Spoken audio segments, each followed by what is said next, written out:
Dear students, perhaps the most important variable that an entrepreneur wants to consider is profit and how we can use integration to analyze the profit function. Let us see how we can do that. Here we are taking a situation where the marginal profit function is given and we want to get to the total or actual profit function. And here there is an example in which the marginal profit function is given. I have highlighted it, and Q actually shows the output, and pi definitely is the profit variable. Now, अगर हमें एक point given हो, that is अगर output हम 10 units produce करें तो profit हमारे पास $700 होगा. तो that is a useful piece of information जो हम आगे जाकर आर्बिट्रेरी कांस्टेंट को डेफिनेटाइज करने के लिए इस्तेमाल करेंगे. Now this is the marginal profit function that was given, और ये वो given information है जो अभी हम बात कर रहे थे जिसे हम एज अ कंडीशन यूज करेंगे. और ये है हमारे पास एक और तरीकाकार मार्जिनल प्रोडक्शन प्रॉफिट फंक्शन को लिखने का.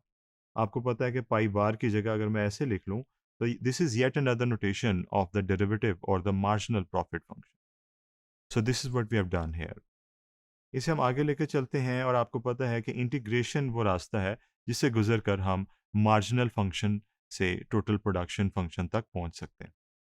और ये है वो स्टेप जिसमें हमने इंटीग्रेशन को इंट्रोड्यूस किया है. और ये है हमारे पास प्रॉफिट फंक्शन का सेमीफाइनल आंसर. और ये वो स्टेप्स हैं जो आपसे मैं उम्मीद करता हूँ इजीली हैंडल कर लेंगे. Right, these are the simple integration steps that we have done before. But in this process, what you will get is the profit function. उसकी जो exact answer हमारे पास आएगा वो ये है.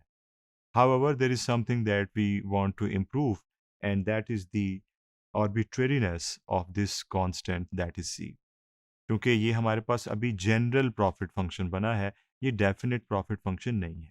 And we would like to go to the total, actual and definite form of this profit function.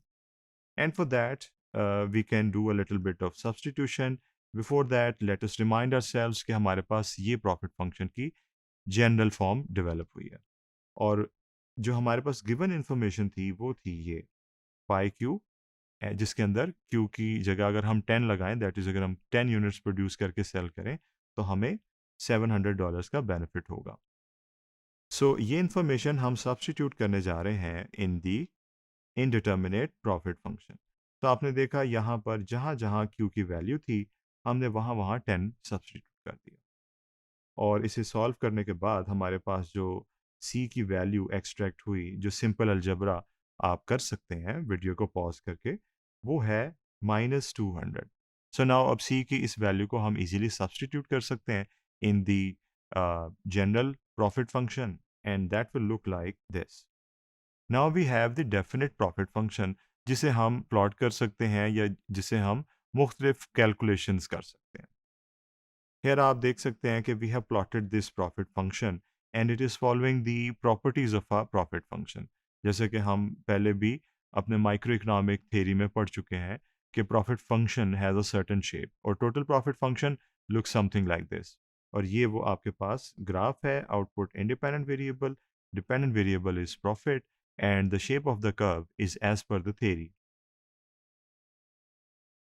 अब इस determinate profit function को हम यूज कर सकते हैं in order to find the level of profit at any level of output. For example, अगर हम assume करें कि हमने 50 यूनिट्स प्रोड्यूस किए हैं या करने हैं, we can make an inference for the future. अगर हम 50 यूनिट्स बनाएं तो we can know in in advance कि हमारे पास जो प्रॉफिट आएगा that will be 2300, and that is easily calculated by using the definite form of the profit function and putting the given value of output in it, and then we can easily get the value of the expected profit from it. So in this way we have used integration to analyze the profit function, which is one of the most important variables for an entrepreneur. Thank you.